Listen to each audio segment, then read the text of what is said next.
Hello', আজি আপোনালোকক দেখাম এখন অসাধাৰণ গাঁৱৰ কথা। নামটো হৈছে মাউলিং লং। মেঘালয়ৰ ইষ্ট খাছী হিলছত অৱস্থিত এছিয়াৰ সকলোতকৈ চফা গাঁওখন। আৰু এই গাঁওখন ডিস্কভাৰ ইণ্ডিয়া মেগাজিনে 2003 চনত তালিকাভুক্ত কৰিছিলে। শ্বিলঙৰ পৰা 90 কিলোমিটাৰ ডিষ্টেঞ্চত থকা এই গাঁওখন ইষ্ট খাছী হিলছৰ একেবাৰে উচ্চ পৰ্যায়ত অৱস্থিত হয়। যিহেতু মই যোৱা দিনা দেওবাৰ আছিলে, সেয়েহে গাঁওখনৰ মাৰ্কেট প্লেচটো সম্পূৰ্ণ বন্ধই আছিল বুলি ক'ব পাৰি। চকটোত এটুকুৰা আৱৰ্জনা বা প্লাষ্টিকো দেখা পোৱা নগৈছিলে। আৰু দুই এখন হোটেল খোলা আছিল যদিও প্ৰায়বোৰ দোকান বন্ধই আছিলে। আৰু ৰাস্তাৰ ছাইডে বা দুই ছাইডে আপোনালোকে ভালকৈ মন কৰিলে দেখা পাব যে যিকোনো অলাগতিয়াল গছ বা অপতৃণ হ'বলৈ দিয়া নহৈছিলে।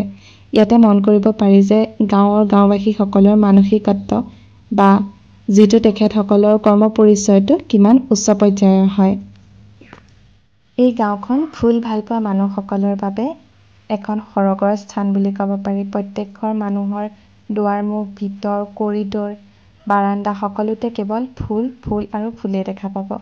মই যিহেতু বহুত বেছি ফুল ভাল পাওঁ, সেইটো কাৰণে মই জেগাখিনিৰ পৰা আহিবলৈ ফাৰ্ষ্টে মন কৰা নাছিলোঁ। আৰু ইয়াত দেখা পাব ৱালবিলাকত ইমান ধুনীয়া ধুনীয়া বেলেগ বেলেগ ভেৰাইটিজৰ ফুলবিলাক দেখা পোৱা গৈছিলে। মই আগতে এনেকুৱা ফুল কাহানিও দেখাও পোৱা নাছিলোঁ বাৰু। এইটো এটা সেই গাঁওখনৰে চাৰ্চ হয়, গীৰ্জাঘৰ। আৰু সেইদিনাখন চানডে আছিলে। ইয়াত বহুত সংখ্যক মানুহ ভিতৰত মেবি বাইবেল পঢ়ি আছিলে চাগে। আৰু গাঁওখনত 2-3টামান মই চাৰ্চ দেখা পাইছিলোঁ। আৰু চাৰ্চকেইটা ইমানেই বেছি কালাৰফুল আৰু ইমানেই বেছি পৰিপাটি আছিল যে ক'বলৈ ভাষা নাই আৰু।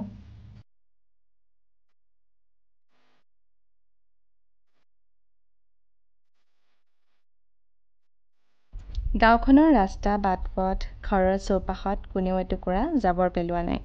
গাঁওখন সম্পূৰ্ণ ন' প্লাষ্টিক জ'ন হয়। সকলোৱে নিজৰ দায়িত্ববোধ বুজি ঘৰৰ মুখত এটা এটাকৈ বাঁহেৰে বনোৱা ডাষ্টবিন বনাই থৈছিলে যাতে পৰ্যটকসকলেও বস্তুখিনি ফ'ল' কৰে। আৰু গাঁওখন সম্পূৰ্ণ মেটাৰনিয়েল ছ'চাইটি হয়। আৰু এইটো মোৰ ফাৰ্ষ্ট ব্লগ হয়। সকলোৱে ভাল পাব বা মৰম দিব বুলি আশা কৰিলোঁ। Thank U.